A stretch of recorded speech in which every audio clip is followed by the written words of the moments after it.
kita tunggu aja deh hasilnya, kan masih berproses. Kemungkinannya menurut saya 2 putaran dan nanti putaran kedua menangnya RK. Karena kelihatannya rakyat Indonesia makin percaya sama Kim Plus ini, ya. Sekarang Pak Prabowo, Pak Jokowi itu rukun. Harusnya ya Ara Sirait itu bisa belajar loh pada kemenangan Pilpresnya. Pak Prabowo itu bisa menang ketika bisa membangun narasi rekonsiliasi bahwa pemilih Jokowi dengan pemilih Prabowo bukan air dan minyak, tapi bisa masuk dalam narasi yang sama. Malah Pram Dandul yang membawa narasi itu, Ara Sirait malah kemudian melakukan politik menurut saya pecah belah dengan narasi yang menurut saya jadi blunder dimainkan oleh Marwar Ara Sirait yang kemudian saking semangatnya langsung kemudian membuat sebuah logika dikotomi bahwa ketika Anies didukung itu membangkitkan macan tidur, ketika Anies ikut mendukung pemilih kemudian bisa kabur misalnya gitu kan. Kita senang Pak Anies mendukung Pramono dan Ridwan Kamil, itu membuat kita tambah semangat membangunkan macan tidur yaitu Jokowi dan Prabowo. Lihat kita sudah makin semangat, memang solid. Kita lihat kekuatan PDI, Anies dibanding Prabowo, Jokowi, Gibran dan Ridwan Kamil lebih kuat mana di Jakarta. Kita uji. Itu narasi yang memecah belah dan sementara untuk Jakarta nggak suka yang seperti itu. Kedatangan anak Abah itu benar-benar pompaan energi yang besar. Kami tidak ada perpecahan di dalam seperti narasi di luar. Posko kami bersama-sama di selatan ada, kami di situ bersama-sama ada Ahoker, ada anak Abah, ada komunitas yang lain. Dan kami sudah sepakat untuk tidak mau lagi dipecah belah. Benar? Kita sudah merasakan bagaimana sulitnya membangun Jakarta, kita dipecah belah dengan narasi-narasi yang padahal itu di lapangan tidak ada sama sekali. Terbukti anak Abah dan Ahoker itu ada satu hal yang saya lihat kesamaan mereka. Orang-orang progresif, orang-orang yang mampu memperjuangkan nasib orang bawah. Dan itu yang mau ditutupi oleh oligarki. Sehingga dengan adanya kejadian ini, bagi kami ini adalah sebuah karunia Tuhan untuk Indonesia, bahwa ternyata kita dipersatukan kembali dengan niat untuk membangun Jakarta yang kemudian akan menjadi loncatan untuk membangun Indonesia. Akhirnya Ridwan Kamil terjebak dalam pengkotakan pemilih tadi yang membuat suara dari Ridwan Kamil dan Suswono makin terkotak-kotak. Dan itu memang benar tadi, partai pendukungnya Ridwan Kamil sekitar 80% ya. Tapi kan hasilnya 40%. Saya sepakat itu. Karena memilih, ini bukan milih partai. Karena beda sekali milih partai dan milih figur gitu. Dan di situ menurut saya ada kecerdasan dari pasangan Pram Dandul tadi, bahwa ketika menyadari pertarungan ini dimaknai sebagai pertarungan antar parpol, selesai 80 lawan 15% gitu misalnya akan terjadi seperti itu, atau 85 lawan 15%. Yang kemudian dilakukan oleh Pram Dandul adalah melepaskan warna itu sehingga kemudian pertarungan ini menjadi cair. Pertarungan ini menjadi pertarungan memperebutkan kekuatan-kekuatan besar yang ada di Jakarta, termasuk kemudian menempatkan dirinya, oke, saya kalah dalam jumlah parpol, tapi jumlah belusukan saya dan jumlah titik yang saya kunjungi akan lebih banyak. Dan itu pola yang juga terjadi pada 2012 dan 2017. Kang Emil menurut saya terjebak dengan permainannya sendiri atau permainan Kim Plus. Kalau menjawab tadi terkait pendekatan kultural, kenapa Kang Emil maju? Kan kita tahu Kang Emil tadinya ingin maju di Jabar karena ada sebuah kesepakatan di level tinggi terkait dengan partai-partai di Kim Plus, ingin memajukan Deddy Mulyadi yang surveinya masih kalah dengan Kang Emil. Kang Emil harus dipindahkan di Jakarta. Kenapa Kang Emil mau? Karena skenario awalnya memang hanya melawan kota kosong. Jadi itu yang saya katakan dari awal tadi. Memang skenario tidak disiapkan untuk sebuah pertarungan, tapi sebuah settingan, sehingga ketika kemudian pertarungan akhirnya terjadi berlangsung, di situ ada kekagetan. Itu. Halo teman-teman, kembali lagi bersama saya di channel ini. Salam NKRI harga mati.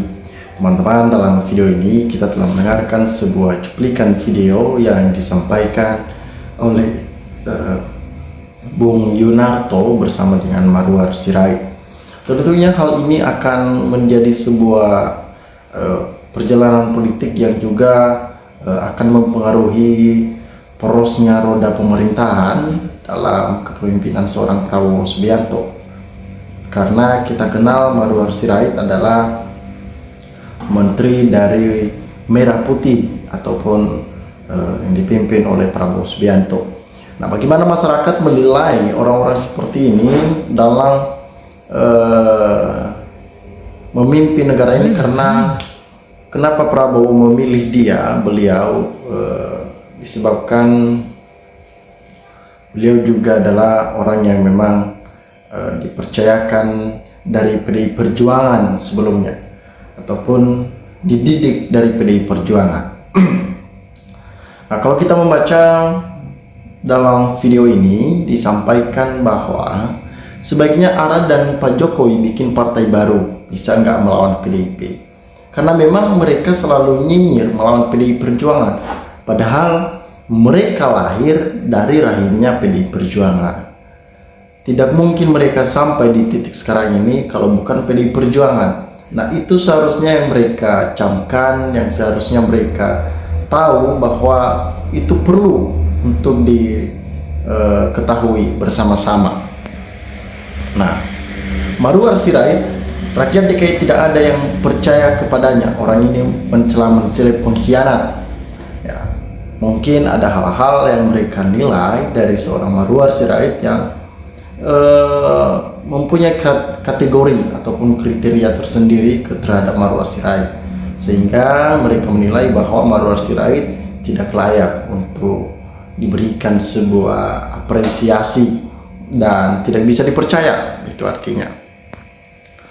Nah, disampaikan lagi di sini ya, demi menumpuk harta, Ara menghalalkan segala cara. Dia sudah tak mempedulikan apakah bangsa ini akan tercabik-cabik akibat statementnya. Bertolak belakang dengan sifat bapaknya, Bapak Sabam Sirait, yang sangat nasionalis dan peduli dengan bangsa ini. Apa ini yang lakukan adalah kepentingan masyarakat.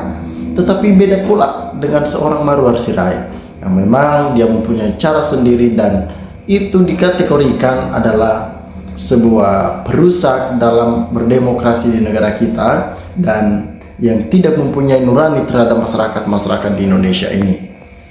Nah, disampaikan lagi kalau si pengkhianat itu mah jadi orang karena bapaknya juga kok. Ya, Bang Ara masih muda, marilah ayolah ngomong itu belajar yang rendah hati. Jangan tinggi hati bicara dengan tidak memecah belah dikotomi minoritas. Sekali lagi ya, saya mengucapkan banyak terima kasih kepada sebagian masyarakat Jakarta. Anda semua telah menyadarkan kita bahwa kecerdasan dalam memilih paslon yang tepat, satu partai melawan 14 Kim Plus.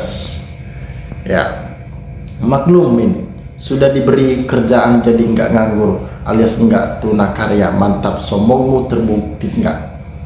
Ya.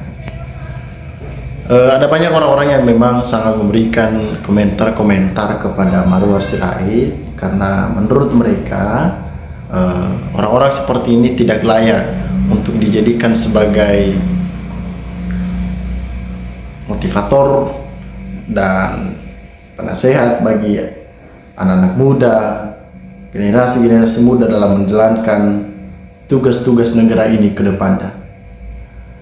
Ya. Jangan dipaksakan kemenangan itu dengan cara-cara yang kurang baik. Akuilah kekalahan itu dengan kesatria, dan yang menang jangan juga sombong akan hal itu. Karena kita sebagai bangsa Indonesia saling mendukung, merangkul antar satu dengan yang lain.